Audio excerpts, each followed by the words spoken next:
सुधा के ससुराल वाले क्यों ताने देते थे, सुबह घर की सब खिड़कियां खोल देना। सुधा को बहुत अच्छा लगता था।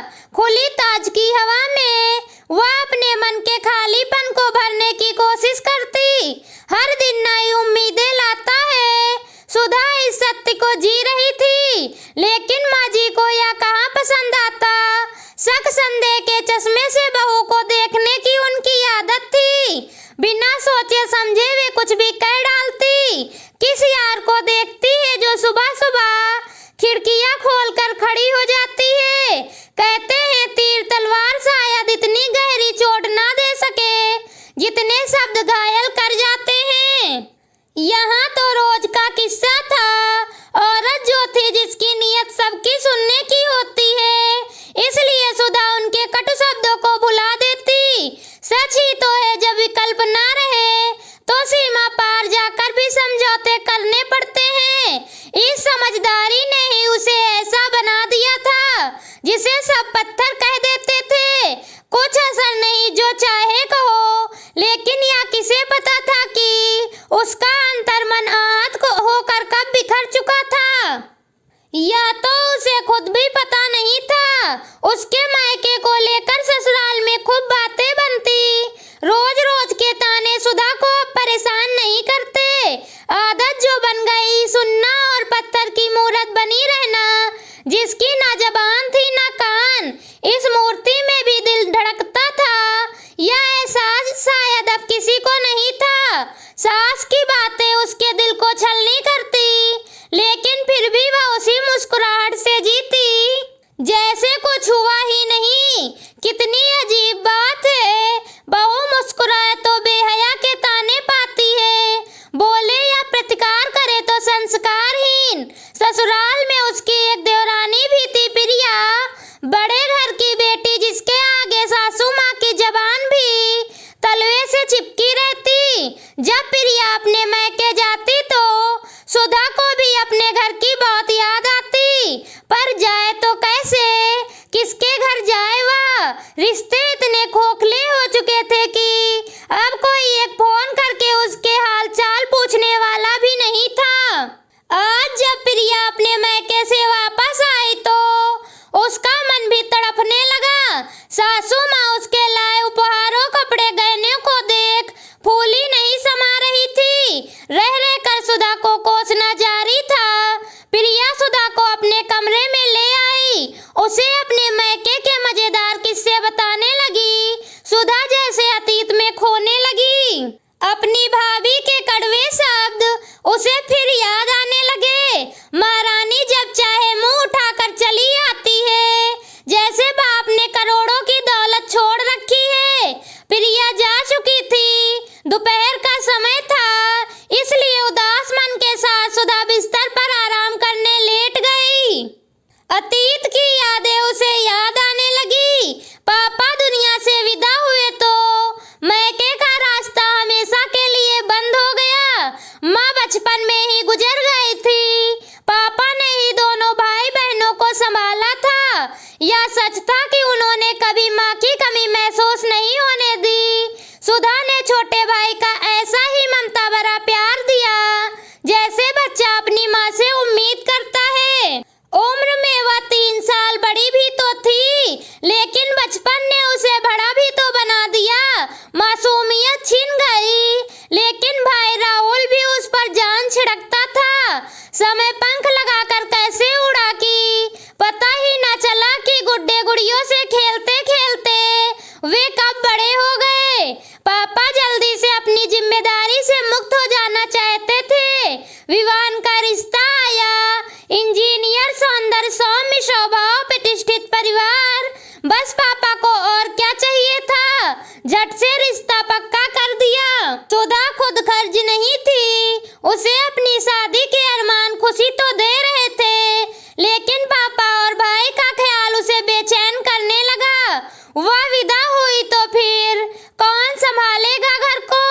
नारी के बिना घर घर नहीं हो सकता। भाई के प्रेतसीम प्रेम और पिता के स्नेह को समझ सुधा ने जिद पकड़ ली। मैं शादी करूंगी तो एक ही शर्त पर, भाई की शादी भी उसके साथ हो।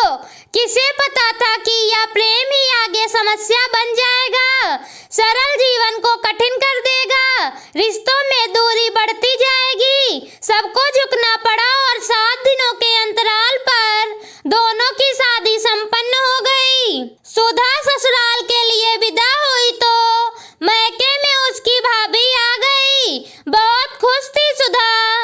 कुदरत ने बहुत दिनों बाद कुछ ऐसा सुख दिया था जिससे उनकी अधूरी जिंदगी पूर्णता की ओर कदम बढ़ाने लगी थी। लेकिन जिंदगी इतनी सरल कहाँ होती है, मन का सोचा पूरा हो जाए तो क्या कहने। नई जिंदगी में सुधा के सपने शीघ्र ही दम तोड़ने लगे।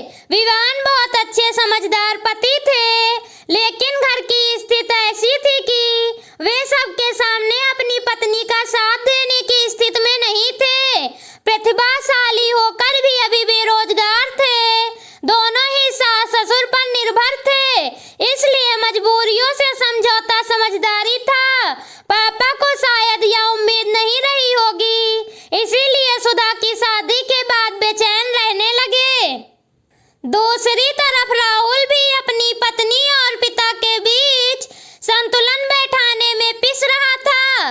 पापा को दुख न पहुंचे, इसलिए सुधा ने मुंह सिल लिया, लेकिन पापा थे कि उसकी आंखों को पड़ जाते। जितना वह छिपाने की कोशिश करती, पापा अनकही बातों को झट से पकड़ जाते। संतान के प्रति प्रेम ऐसा ही होता है जो बच्चे की हर बात को बिना कहे समझ जाता है। जिंदगी इसी का नाम है। अक्सर हम अपने घरों में वही व्यवस्था लागू करने की जिद करने लगते हैं जो बेटियां अपने ससुराल में जीती हैं। घर में लोग टूटने बिखरने लगते हैं। सच तो यह था कि सुधा को कहीं चैन नहीं मिल रहा था। ससुराल में तानों के बीच पिस रही थी, तो मायके में अपने भाई राहुल और पिता के ख्याल से उसकी भाभी को जो समझदारी दिखानी चाहिए थी, उसके विपरीत आचरण किया। सुधा ना तो मां बन सकी, ना ही विवान के दिल में स्थान पा सकी। कृत्रिम जीवन उसे आहत करता चला गया। घड़ी ने टन-टन अलार्म बजाया। सुधा जैसे चौंक पड़ी। उसे अपने जिंदा होने का एहसास हुआ। चेहरे पर पसीने की बूंदें झलक रही थी। वह उठी, एक गिलास पानी पिया और खाली कमरे में फिर अपने खालीपन से खेलने लगी। पुरानी यादें फिर से न चाहते हुए भी उसके आगे नाचने लगी। जब पिता का देहांत हुआ तो 12 दिन भी उसने मैके में कैसे निकाले थे, वह अनुभव उसे याद आने लगा। भाई राहुल बेचारा कितनी कोशिश करता रहा कि दीदी को कुछ महसूस न हो, लेकिन सुधा कोई बच्ची नहीं थी। वह समझ गई कि पापा के बाद उसका रिश्ता भी इस घर से टूट गया है। फिर एक दिन वह अनुभव भी हो गया जिसने सुधा के सारे भ्रम तोड़ दिए। राहुल की जिद पर वह मैके चली गई। भाई के साथ बहन को देख भाभी का मुंह फूल गया। रात को सुधा ने उनके कमरे से आती तेज आवाजों को सुन लिया। राहुल अपनी पत्नी के गैर जिम्मेदारी वाले व्यवहार से खींच उठा था। उसकी बीवी ने साफ-साफ शब्दों में कह दिया, अगर यह बेहया मुझे दोबारा यहाँ दिखी तो समझ लेना उसी छड़ फांसी के फंदे से झूल जाऊंगी। मुझे क्या बेवकूफ समझते हो? मुझे पता है वह मैके में क्यों मंडराती रहती है। पूरी संपत्ति हड़पने के बाद तुम्हें सड़क पर न ला दे तो कहना। इसके बाद शायद हाथापाई भी हुई होगी। राहुल यह बात कैसे सहन कर पाता? नफरत से सुधा तड़प उठी। छी, क्या कोई ऐसी नीच सोच भी हो सकती है? पूरी रात सुधा ने जागते निकाल दी। वह घर जिसमें वह पली बड़ी थी अचानक जहर की तरह चुभने लगा।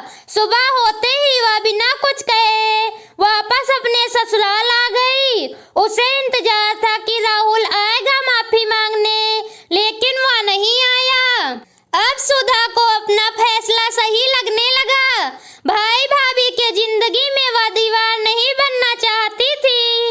उसने फैसला कर लिया, अब कभी नहीं आऊंगी। खून के रिश्ते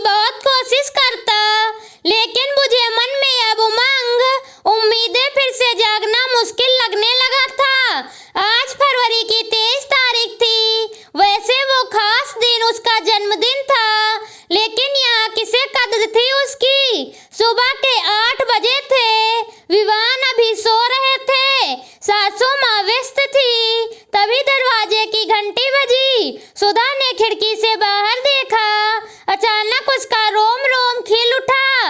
अपनों का प्यार सैलाब बनकर फूट कर बाहर निकलने लगा। दरवाजे पर राहुल और भाभी खड़े थे। सुधा चहकते हुए दौड़ी, हैप्पी बर्थडे दीदी। राहुल ने पैर छूते हुए दी को शुभकामनाएं दी। भाभी भी उसके पैर छू रही थी। सुधा यह सब देखकर बहुत खुश थी। सास और प्रिया आश्चर्यचकित थे। राहुल आज उन सबके लिए उपहार लाया था। सुधा किचन की तरफ दौड़ी।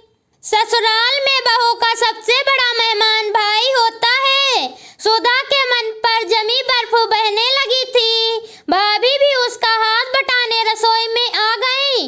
दोनों खिलखिलाकर ऐसे बातें करने लगी जैसे पहली बार मिली हो। विवान भी उठ गए। नाश्ते की तैयारी होने लगी। मौका देख विवान ने सुधा से पूछा, कैसा लगा मेरा गिफ्ट? सुधा कुछ पूछती उससे पहले राहुल आ गया। बोला, दीदी यह लो आपका सबसे कीमती गिफ्ट। मुझे जीजू जी ने ही सजेस्ट किया। सुधा पैकेट खोलने लगी। उसकी आंखों से आंसू बहने लगे। एक बड़ी सी फ्रेम की हुई पापा की तस्वीर, जिसमें उनकी मुस्कुराहट सुधा को नया जीवन देती महसूस हो रही थी। फोटो के अलावा गुड्डे गुड़िया भी थे, जिनसे सुधा और राहुल बचपन में खेला करते थे। उपहार तो और भी लाया था राहुल, लेकिन यह चीज उसका दिल छू गई। आज पूरा दिन सुधा के नाम था। विवान ने शाम को एक आलीशान होटल में डिनर रखा था। रात में जब सुधा विवान के पास आई तो देखा सामने की दीवार पर पापा की फोटो टंगी है। विवान कह रहा था, सुधा ससुराल में मायके की यादें ना हो तो जीवन अधूरा रह जाता है। अब अपने बेडरूम में आधी चीजें मेरी और आधी चीजें तुम्हारे मायके की यादगार वाली होंगी। सुधा बोली, ओ विवान, तुम इतना चाहते हो मुझे? विवान ने कहा, सुधा, चाहने का मतलब ही यही है कि हम बिना कुछ कहे एक दूसरे को समझें, एक दूसरे की कमी को पूरा करें। तुम अंदर ही अंदर घुट रही थी, लेकिन मैं तुम्हें जीते जी मरता नहीं देख सकता था। यह मेरा फर्ज है कि मैं तुम्हें खुश रखूं, और मैंने वही किया। अब सुधा की भाभी भी फोन पर बात करती और उसे मायके बुलाती। पहले की तरह फिर से अब सुधा खुश रहने लगी।